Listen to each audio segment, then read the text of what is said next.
Some of you are standing in the same place you were 5 years ago, not because life stopped moving, but because you refused to let go of what was holding you back. You keep watering a dead plant and wondering why it won't bloom. You keep holding tight to pain, people, and past seasons that were never meant to go with you into your next chapter. Listen, sometimes the door to your destiny won't open until you drop the baggage you're carrying.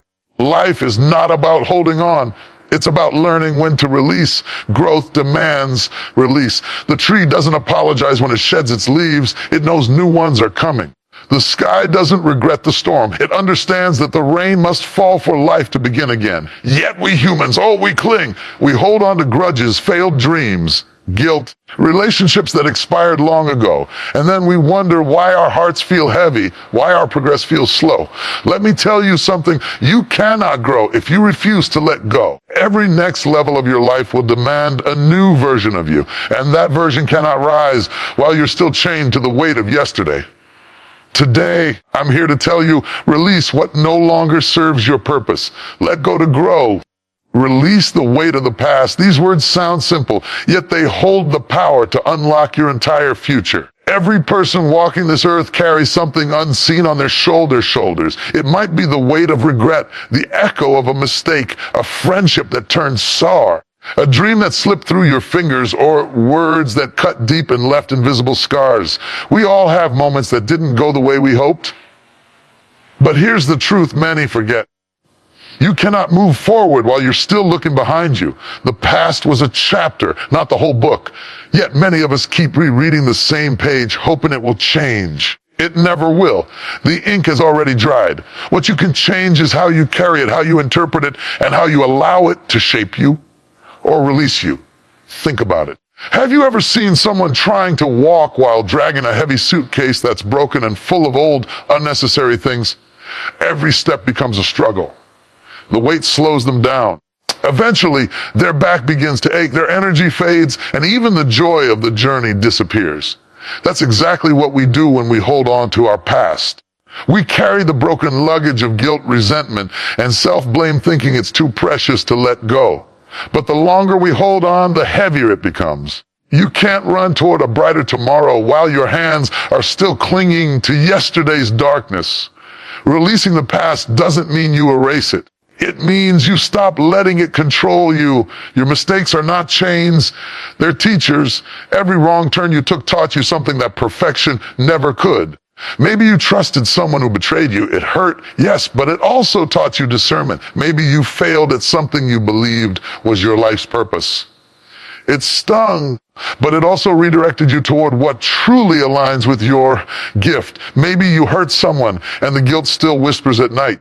But even that guilt can be transformed into wisdom if you choose to grow instead of grieve endlessly. You see, life is like a river. It keeps flowing. The water that passed yesterday never returns, but it nourishes what lies ahead. When you hold on to the past, you're trying to stop the river with your bare hands. You can't. All you can do is flow with it, learn from it, and allow it to take you where you're meant to be. There's beauty in release. A bird cannot soar until it spreads its wings, and you cannot rise until you let go of what holds you down. Take an example from daily life. Imagine a person who lost a job they loved. At first, the pain is deep. They replay the moment they were told to leave, wondering what they could have done differently. Days turn into weeks, and the bitterness grows. But then one day, they decide to stop asking, why me, and start asking, what now? They begin to learn new skills, meet new people, and slowly their perspective shifts. A year later, they find themselves in a new place, a new career, one that fits them even better. When they look back, they realize that losing that job wasn't the end. It was the beginning of their real journey. The moment they released the past, growth began. Letting go doesn't just free your hands. It frees your mind, your heart, and your spirit. When you dwell on the past, you block the energy that could be used for your future. You drain yourself reliving moments that no longer exist. But when you release them, something incredible happens. You make room for peace. You make room for joy. You make room for new experiences that align with the person you are becoming, not the one you used to be. Sometimes people hold on because they think letting go means forgetting. It doesn't. You don't forget your past. You evolve from it. You can honor the memory without living in the pain. The wound may remain, but it no longer has to bleed. Healing isn't about erasing what happened. It's about refusing to let it define you. There's a difference between remembering and reliving. Remembering is wisdom. Reliving is suffering. The choice is yours. Even nature understands this truth. Look at the trees in autumn. They don't cling to their leaves when the season changes. They let them fall gracefully, trusting that new ones will come when the time is right. Yet so many of us keep holding on to what's dead, refusing to trust that something better will grow. You cannot hold on to both pain and peace. One must leave for the other to stay. You might say, but it's hard to let go. Of course it is. Growth is never easy. It takes courage to release what's familiar, even if it hurts. But what's harder is staying stuck in a place that no longer feeds your soul. The pain of holding on eventually becomes heavier than the fear of letting go. The moment you finally release it, you'll feel something you haven't felt in a long time, lightness. That's your soul breathing again. So ask yourself today, what am I still carrying that no longer belongs to me? Is it a memory, a mistake, a relationship, a version of myself that I've outgrown? Whatever it is, have the courage to set it down. You don't have to hate it, you just have to release it. Because when you finally let go, you open your hands to receive the future that's been waiting patiently for you. The past was the soil, but you are the flower. You can't keep digging in the dirt and expect to bloom. The sunlight is calling, the wind is shifting, and life is whispering one truth. It's time to let go so you can grow. Don't confuse loyalty with limitation. These words cut deep because so many people stay trapped, not because the door is locked, but because their loyalty keeps them standing in a room that no longer serves their growth. We live in a world that praises loyalty, and yes, loyalty is beautiful when it is returned, respected and balanced. But there's a difference between being loyal to others and being loyal to your own peace, your own growth, and your own purpose. Sometimes what we call loyalty is really fear. Fear of change, fear of loss, fear of standing alone. Yet staying loyal to something that keeps you small is not love, it's self-neglect. Think about it. How many people remain in friendships that drain them, relationships that suffocate them, or jobs that strip them of joy, all in the name of loyalty? They say, I can't leave, they need me. Or I've been here too long to start over. But if staying faithful to someone or something means betraying your own happiness, then that's not loyalty, it's limitation. Growth demands that you recognize when your loyalty has turned into a cage. In life, you will outgrow certain people, places, and versions of yourself. That doesn't mean you've changed for the worse. It means you've evolved. When a plant grows too big for its pot, it doesn't apologize for needing more space, it simply expands. The same applies to you. You cannot stay rooted in environments that no longer nourish your soul. It's okay to appreciate the season that once fed you, but it's also okay to move on when that season ends. The problem is, too many of us are trying to bloom in the soil that has already dried out. Imagine someone who's been in a friendship since childhood. They've shared laughter, secrets, and dreams. As time passes, one of them begins to grow mentally and emotionally. They develop new goals, new visions, while the other prefers to remain in the comfort of the familiar. Slowly, the relationship becomes heavy. Conversations feel forced, energy feels mismatched, and what once felt like home now feels like a weight. Yet, the growing friend stays saying, we've been through too much together. That's loyalty, but it's misplaced. Because staying loyal to someone who refuses to grow with you means you must shrink yourself to stay beside them. And that's not love, it's self-betrayal. Growth often offends those who benefited from your stagnation. When you start setting boundaries, people who were comfortable with your silence will accuse you of changing. And they're right. You are changing. You are becoming the person you were meant to be, and that transformation will make some people uncomfortable. Don't mistake their discomfort for your disobedience to growth. You are not here to fit into anyone's comfort zone. You are here to fulfill your purpose. Look at the world around you.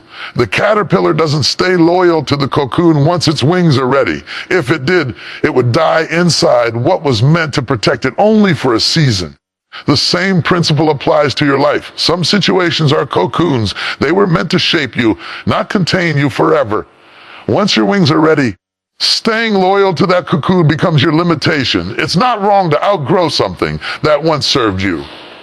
It's only wrong to stay where you no longer belong. In your daily life, this truth shows up in subtle ways. Maybe you've been working at a job that pays the bills but crushes your spirit. You stay because you feel loyal to your boss or co-workers, but every morning you wake up with dread instead of excitement. That's not loyalty, that's fear dressed as obligation. True loyalty is mutual. It supports both sides. If something or someone is not growing with you, it's okay to walk away. It's not disloyalty, it's maturity. There's another kind of limitation disguised as loyalty to your old self. Sometimes we cling to our past identities, old habits, or outdated beliefs simply because they're familiar. You might say, this is who I am, even though that version of you was created by pain or survival, not by purpose. Don't stay loyal to the person you had to be just to get through your past.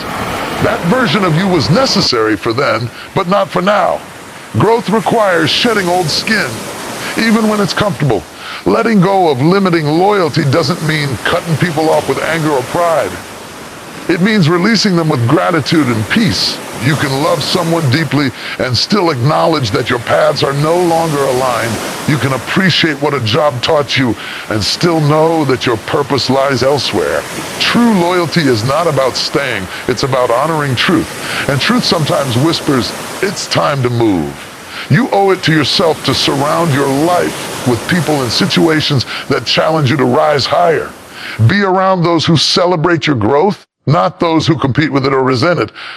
Be with people who clap for your progress, not those who question your every move. If you have to dim your light to keep someone comfortable, you are loyal to limitation, not love. The most powerful loyalty you can have is loyalty to your own evolution. Because when you honor your growth, you inspire others to do the same. Your courage to move forward gives permission to those around you to stop living in fear. You become a living example that change is not betrayal, it's breakthrough. So, don't confuse loyalty with limitation. Stay loyal to peace, to growth, to truth, to light. If something no longer aligns with your purpose, release it gracefully. If someone no longer walks at your pace, bless them and keep walking.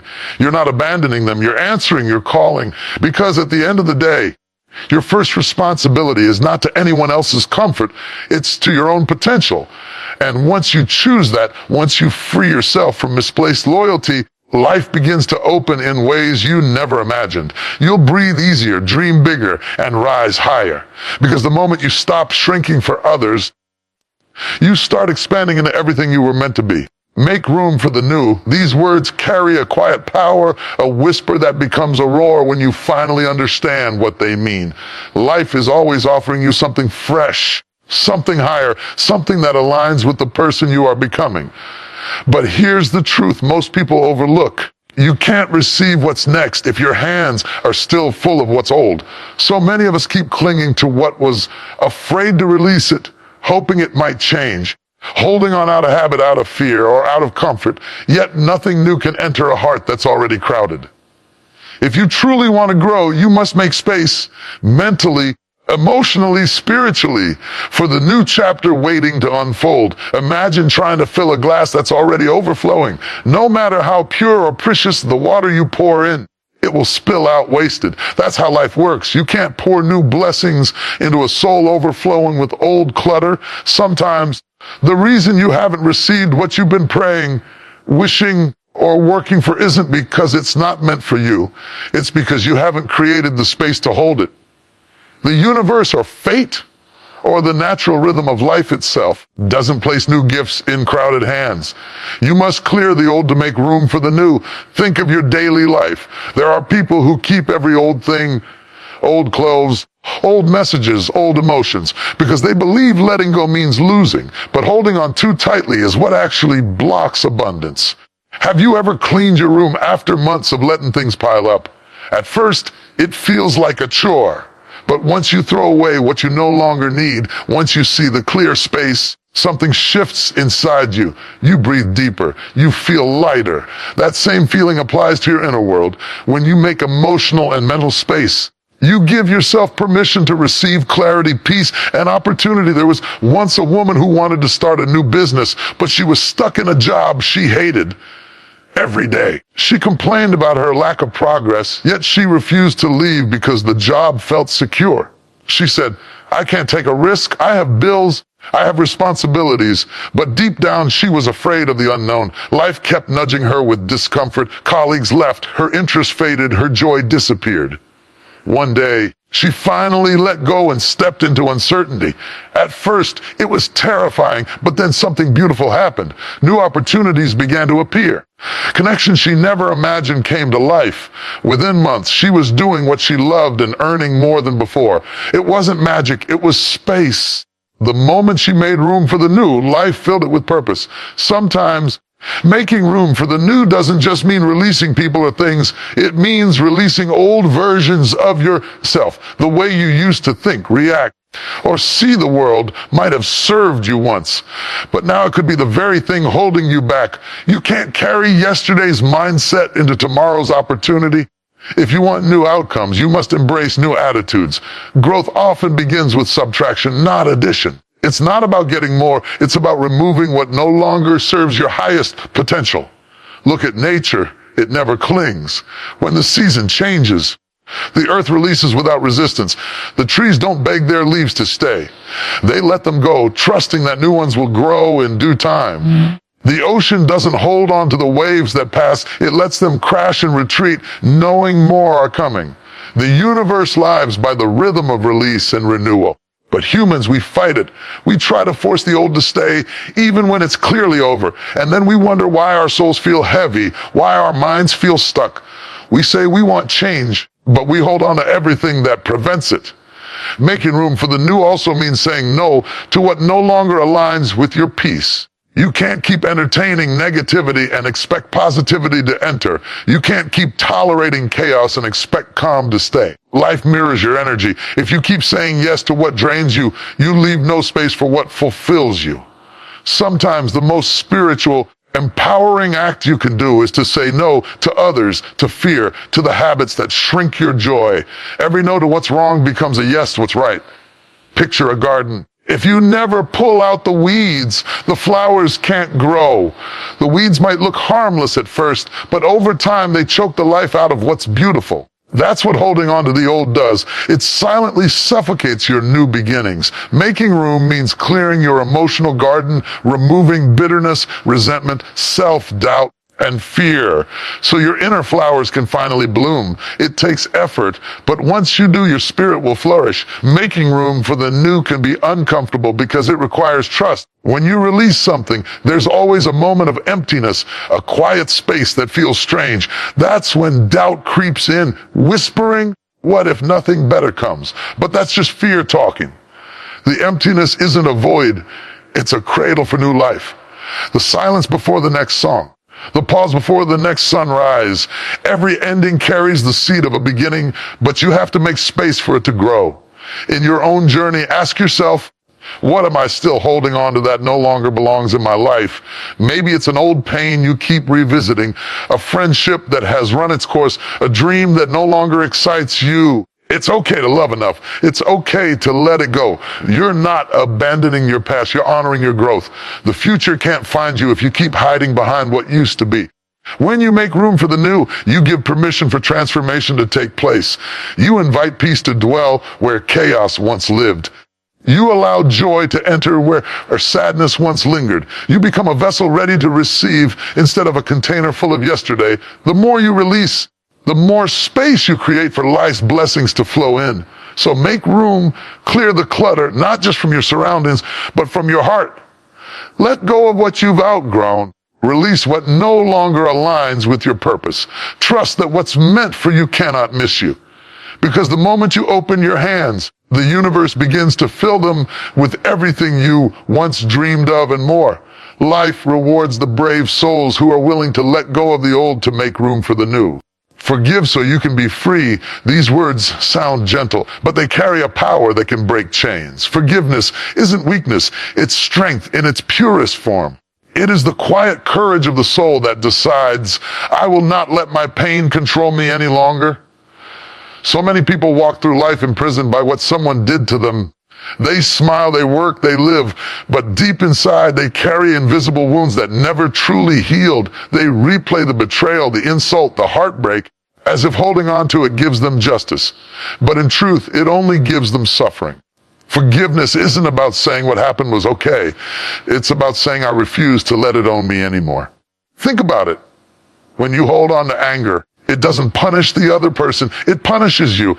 It's like drinking poison and waiting for someone else to feel the pain. Anger burns energy, peace, and joy. You might think, if I forgive, I'm letting them off the hook. But forgiveness doesn't release them, it releases you. It's not for their benefit, it's for your freedom. Because the longer you hold on to resentment, the more it eats away at your spirit, your sleep, your smile. You might not see it immediately, but it shows. It shows in your tone, in your energy, in your inability to trust again. Forgiveness is like opening a window in a room that's been closed for years. Suddenly, light and air rush in, and everything feels new again. Imagine you're carrying a backpack full of stones. Every grudge, every painful memory, every person who wrongs you adds another stone. You might say, it's not fair, they hurt me. And you're right, it's not fair. But carrying those stones doesn't make it right. It only makes you tired. One day, you realize your back aches, your pace is slow, and your joy feels distant. Then you make a choice to start unloading one stone at a time. You forgive, not because they deserve it, but because you deserve to walk freely. The more stones you release, the lighter you feel. That's what forgiveness does. It restores your energy, your peace, and your life. Every person experiences betrayal in some form. A friend who broke trust, a family member who disappointed you, a relationship that ended painfully, a situation that left you feeling wronged. But here's the secret: forgiveness doesn't mean forgetting. It doesn't mean you let someone hurt you again. It means you remember with wisdom, not with bitterness. You carry the lesson, not the wound. You can forgive someone and still set boundaries. You can release the pain and still choose never to walk that same path again. Forgiveness is not about pretending it didn't hurt. It's about choosing not to live in that hurt forever. Let's bring this to a real life example. There was a man who lost his business because his trusted partner betrayed him. For years, he lived with anger. Every time he thought about that betrayal, it reignited his rage. He refused to start again because he said, I'll never trust anyone. One day, an older friend said to him, you're not punishing your partner, you're punishing your future. Those words struck him deeply. Slowly, he began to forgive, not because the betrayal disappeared, but because he realized his anger was costing him more than the betrayal ever did. The day he forgave, his creativity returned. He started a new business. He hired new people. This time, he built it stronger, and he thrived. Forgiveness didn't erase the past. It freed his future. Forgiveness also applies to yourself. Sometimes the hardest person to forgive is the one in the mirror. You might replay your mistakes, your regrets, your missed opportunities, thinking, if only I had done better. But self-blame is another kind of prison. You are not the same person you were when you made those choices. You've learned, you've grown, and you're still here. You deserve the same compassion you give to others. Forgive yourself for not knowing what you didn't know before. Forgive yourself for the times you tried to please others and lost yourself in the process. Forgive yourself for being human. Because when you forgive yourself, you stop living in the shadow of yesterday and step into the light of today. Forgiveness doesn't happen all at once. It's a process, sometimes a slow one.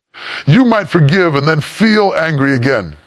That's okay. Healing isn't linear. Every time you choose peace over pain, you're moving closer to freedom. It's not about pretending it never happened. It's about choosing to no longer be defined by it. Think of forgiveness like pruning a tree. You cut away what's dead, not because you hate the tree, but because you love it enough to help it grow. The pain you release creates space for something greater to bloom. Peace, wisdom, strength. Look at nature again. After a wildfire, the forest doesn't stay black forever. Over time, green shoots begin to